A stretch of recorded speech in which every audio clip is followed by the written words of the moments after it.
नमस्कार दोस्तों, stock market studies में फिर से एक बार आपको बहुत-बहुत स्वागत है। तो आज मैं फिर से आपके सामने कुछ इंपॉर्टेंट कंपनी का अपडेट शेयर करने वाला हूँ, तो इस वीडियो को पूरा लास्ट तक देखना और अभी तक अपने चैनल को सब्सक्राइब नहीं किया तो जरूर कर लेना।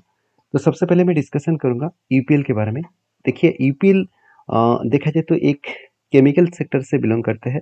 बेसिकली इस कंपनी को देखा जाता है कि एक एग्रोकेमिकल्स इंडस्ट्रीज से बिलोंग कर रहा है और पेस्टिसाइड इंडस्ट्रीज के ऊपर काम करते हैं। ईपीएल एटलीस्ट 4 से 5 साल नंबर 1 पोजीशन में था। तो जब इस कंपनी का हालत थोड़ा-सा खराब हुआ, तब मार्केट कैप डाउन हो गया और इंडिया के सेकंड पोजीशन में आ चुके हैं। तो पीआई इंडस्ट्रीज जो नंबर 1 पे बन चुके हैं। अभी दोनों कंपनी से अगर कंपेयर करूँ, ध्यान से देखना कि ईपीएल का जो सेल्स का ग्रोथ है वो नेगेटिव है, जहाँ पे पीआई इंडस्ट्रीज का पॉजिटिव है। प्रॉफिट का ग्रोथ बिग नेगेटिव है, जहाँ पे पीआई इंडस्ट्रीज का पॉजिटिव है। बिग नेगेटिव किस लिए है? क्योंकि यूपीएल ने लास्ट क्वार्टर में लॉसेस किया। कितना लॉसेस किया, चलो एक बार मैं आपको दिखा ही देता हूँ। अब देखेंगे तो लास्ट क्वार्टर में जो लास्ट सिर्फ क्वार्टर नहीं, लास्ट 3 क्वार्टर्स में लॉसेस किए 293 करोड़ का, 1600 करोड़ एंड 80 करोड़। तो ओवरऑल लास्ट 3 क्वार्टर्स में कंपनी के ऊपर अच्छा खासा यहाँ पे लॉसेस देखने को मिला। और ये जो लॉसेस है, यही लॉसेस कंपनी को बहुत बड़ा एक खतरा दे सकते हैं, बहुत बड़ा एक अपडेट दे सकते हैं। तो मुझे लगता है जो सिचुएशन है, उसी सिचुएशन के बेसिस में कंपनी आगे बढ़ सकते हैं। बाकी अभी देखिए कंपनी धीरे-धीरे करके खुद के लॉसेस को कम कर रहा है, मतलब फिर से वो प्रॉफिटेबल बिजनेस में आएगा। अगर मैं चार्ट को आपके सामने शेयर करूँ तो देखिए रिजल्ट आने से पहले जिस तरीके से कंपनी बाउंस बैक किए है, तो आशा किया जा रहा है कि कंपनी इस बार जो क्वार्टर 1 का रिजल्ट पब्लिश करेगा, वो अच्छा खासा रिजल्ट आने का चांसेस है। अब रिजल्ट आएगा तो कब आएगा? तो रिजल्ट का डेट अनाउंसमेंट हो चुका है। 29 ऑफ जुलाई में कंपनी रिजल्ट पब्लिश करेंगे। तो मुझे लगता है ईपीएल के ऊपर एक चीज़ों को नोटिस करना कि ईपीएल जिस तरीके से काम कर रहा है, उस बेसिस में ईपीएल का अच्छा खासा ग्रोथ आने का चांसेस हो सकता है। क्योंकि ईपीएल के ऊपर भरोसा मैं ज़रूर रखता हूँ, क्योंकि ईपीएल इंडिया के एक पॉपुलर कंपनी के साथ-साथ सीड मैन्युफैक्चरिंग में एक एक लीडर प्लेयर है। अगर इसका मार्केट शेयर देखा जाए तो आप देख सकते हैं, क्रॉप प्रोटेक्शन के ऊपर 14% और देखिए जो एल्यूमिनियम फॉस्फेट है उसके ऊपर 25% ग्लोबली मार्केट में प्रेजेंस है, इंडिया में नहीं है, ग्लोबली मार्केट में। क्रॉप प्रोटेक्शन के ऊपर ग्लोबली मार्केट में 8% मार्केट शेयर है और क्रॉप प्रोटेक्शन लैटिन अमेरिका में 9.70% के आसपास है। उसके साथ साथ कंपनी का बेसिकली जो बिजनेस है, उस बिजनेस को देखेंगे तो कंपनी देखिए हर्बिसाइड्स प्रोडक्ट के ऊपर 34%, साथ ही साथ फंगासाइड्स प्रोडक्ट के ऊपर 25%, अदर्स के ऊपर 20%, इंसेक्टिसाइड्स के ऊपर 16% एंड सीड्स के ऊपर 5%। तो बिजनेस को अलग अलग कैटेगरीज के हिसाब से डिवाइड करके रखे हैं। तो ग्लोबली मार्केट में ये सारे प्रोडक्ट का डिमांड थोड़ा सा कम हुआ, जिसके चलते ही शेयर प्राइस में करेक्शन हुआ है।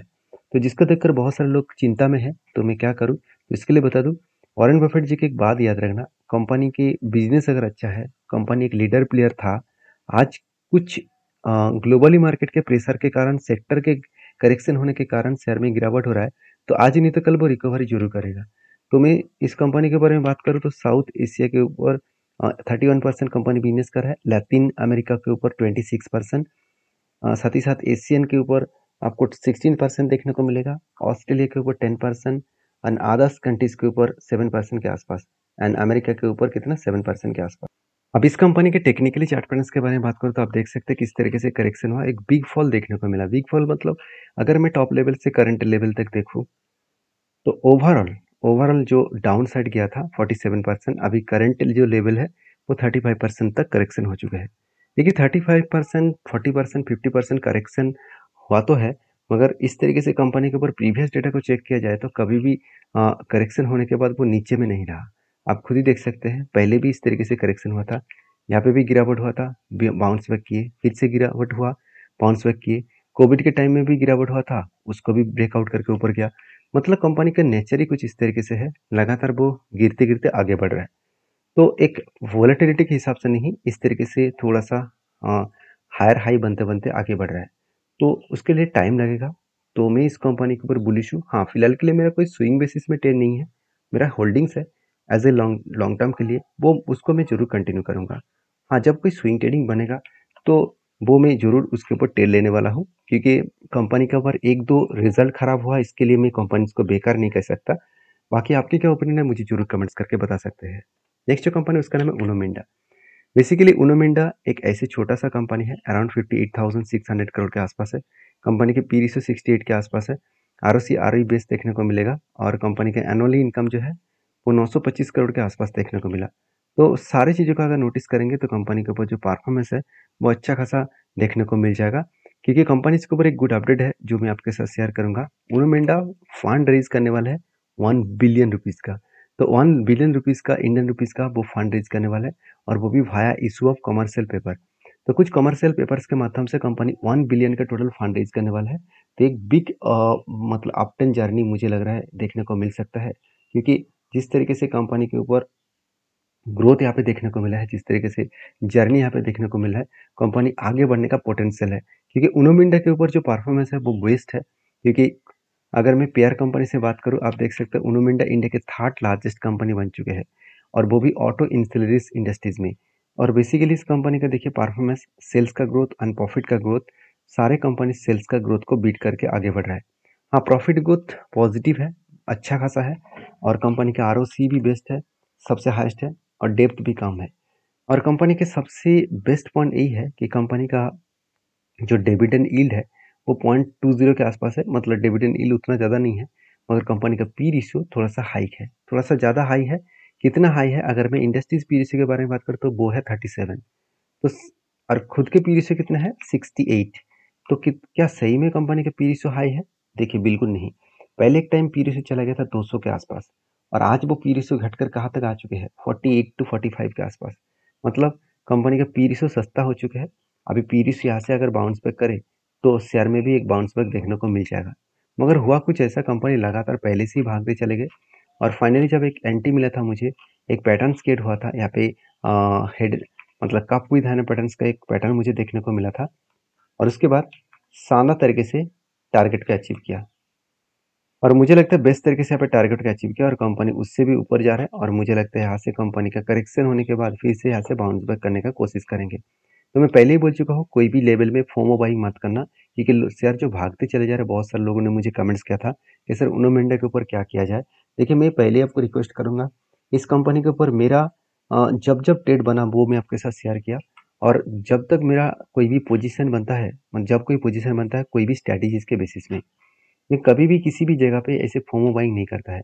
जैसे आप देख सकते हैं यहाँ पे भी एक बाइंग का रेंज बना, क्या सही में बाइंग का रेंज बने? बिल्कुल बने। आप देख सकते हैं वो बाइंग का रेंज किस तरीके से बने, कंटिन्यूसली एक और दो कैंडल के बीच में टोटल जो रेंज बना, टोटल रेंज कितना बना 21% के आसपास। 21% का रेंज का मतलब है जब भी इस नीचे लेवल को टच करेंगे तब मैं जरूर यहाँ पे कुछ क्वांटिटी एंटर करने वाला हूँ, और इस हाई लेवल तक मेरा टारगेट रहेगा। क्यों? क्योंकि देखिए यहाँ पे एक रेंज क्रिएट हुआ है, इस रेंज के बेसिस में एक 21% के आसपास यहाँ पे रेंज बना है, और इसी रेंज के बेसिस में जब भी इस नीचे लेवल में आएगा तो यहाँ पे पोजीशन बन सकता है, और इसी लेवल तक मेरा टारगेट रह सकता है। तो जरूर कहूँगा हमेशा हर चीज़ों को नोटिस करके ही काम करना। तो नेक्स्ट जो कंपनी है उसका नाम है सोना बीएलडब्ल्यू। ये भी एक ऑटो इंसिलरीज में एक लीडर प्लेयर है, क्योंकि ऑटो इंसिलरीज इंडस्ट्रीज में कंपनी धमाका परफॉर्मेंस तो कर रहा था, इस बार थोड़ा सा कंपनी का हालत खराब हो गया। कंपनी का सेल्स 10% के आसपास करेक्शन हो गया। सेल्स ग्रोथ तो ठीक है, मगर प्रॉफिट ग्रोथ में करेक्शन है। आरओसी तो ठीक है, डेप्थ भी कम है, मगर प्रॉफिट ग्रोथ में कंपनी का कमियां देखने को मिला। कितना कमियां हुआ है आपको मैं साल भर के डेटा दिखा दूं। देखिए पिछले जो कंटिन्यूसली जो साल के डेटा है वो पॉजिटिव देखने को मिलेगा, और कंपनी का जो क्वार्टर रिजल्ट है वो अगर देखेंगे तो वो पॉजिटिव नहीं है। पिछले साल में 144 करोड़ के आसपास सेल्स हुआ था, सॉरी नेट प्रॉफिट हुआ था। इस बार 130 करोड़ के आसपास नेट प्रॉफिट हुआ, मतलब 10% कंपनी का प्रॉफिट ग्रोथ कम हो गया। यही कारण के वजह से शेयर में थोड़ा सा प्रेशराइज बनता हुआ देखने को मिले, क्योंकि कंपनी 24 जुलाई में कंपनी अनाउंसमेंट कर रहा है खुद के रिजल्ट को। तो रिजल्ट अनाउंसमेंट किया जा रहा है तो 24 जुलाई में, तो मुझे लग रहा है इस दिन में ही कंपनी के ऊपर अच्छा खासा ग्रोथ आने वाला है। तो बाकी इस कंपनी के ऊपर आपके क्या ओपिनियन है जरूर मुझे कमेंट्स करना, क्योंकि कंपनी के ऊपर इन्वेस्टर अच्छा खासा होल्डिंग्स को कंटिन्यू कर रहा है। कोई भी माल बेचने के लिए तैयार नहीं है, उल्टा क्वांटिटी को एडिंग कर रहा है। जैसे एफ के पास सिर्फ 8% होल्डिंग था, वो बढ़ के 30% हो चुके हैं। डीएस के पास 16% होल्डिंग था, वो बढ़ के 30% हो चुके हैं। और पब्लिक के पास पहले जितना था आज भी उतना है। तो माल किसने बेचा? प्रोमोटर ने बेचा। तो क्वेश्चन यहाँ पे आएगा कि प्रोमोटर माल बेच रहा है तो क्या कंपनी खराब हो गया? बिल्कुल नहीं। कंपनी खराब होता तो इंस्टीट्यूशन माल को खरीदारी नहीं करते। इस बात को आपको याद रखना है। बाकी इस कंपनी के टेक्निकली चार्ट पैटर्न्स के बारे में बात करूँ तो आप देख सकते हैं इस तरीके से मुझे एक पैटर्न्स मिला था, उस पैटर्न्स को मैं कंटिन्यू करूंगा। शोल्डर कम हेड कम शोल्डर बने थे। तो जब इस तरीके से कोई पैटर्न्स बनते हैं तो जिसका हेड बनता है उसी हेड का जो रेंज है उसी रेंज तक मेरा टारगेट होता है। तो फाइनली मुझे लग रहा है धीरे धीरे करके वो टारगेट के नज़दीक जा रहा है। अभी फाइनली वो लेवल को ब्रेकआउट किया जो लेवल कंपनी के लिए स्ट्रांगली एक रेजिस्टेंस था, क्योंकि बार बार इस रेजिस्टेंस को कंपनी फेस किया, फाइनली इस लेवल को ब्रेकआउट किया और इजीली इस लेवल तक जाकर टारगेट अचीव कर सकते हैं। क्योंकि सोना बीएलडब्ल्यू के ऊपर एक पॉजिटिव पॉइंट ये भी है कि जो पीएलएस स्कीम है उस स्कीम के माध्यम से कंपनी को प्रोजेक्ट मिला, मतलब पीएलएस स्कीम मिला। तो उस पीएलएस स्कीम अगर कंपनी एंटर होते हैं तो कंपनी का अच्छा खासा ग्रोथ होने का चांसेस और भी ज़्यादा बढ़ जाएंगे। तो आपकी क्या राय है जरूर मुझे कमेंट्स करना। नेक्स्ट जो कंपनी उसका नाम है सिद्धिका कोटिंग्स लिमिटेड। तो सिद्धिका कोटिंग्स लिमिटेड बेसिकली एक नैनो कैप टाइप कंपनी है। कंपनी के ऊपर गुड अपडेट ये है कि कंपनी एक के बदले एक शेयर बोनस देने वाले हैं 19 तारीख को। तो जो लोग बोनस पाना चाहते हैं तो एक बार डीपली रिसर्च करें। तो मिलते हैं नेक्स्ट वीडियो में, तब तक के लिए अपने ख्याल रखिए। Bye bye.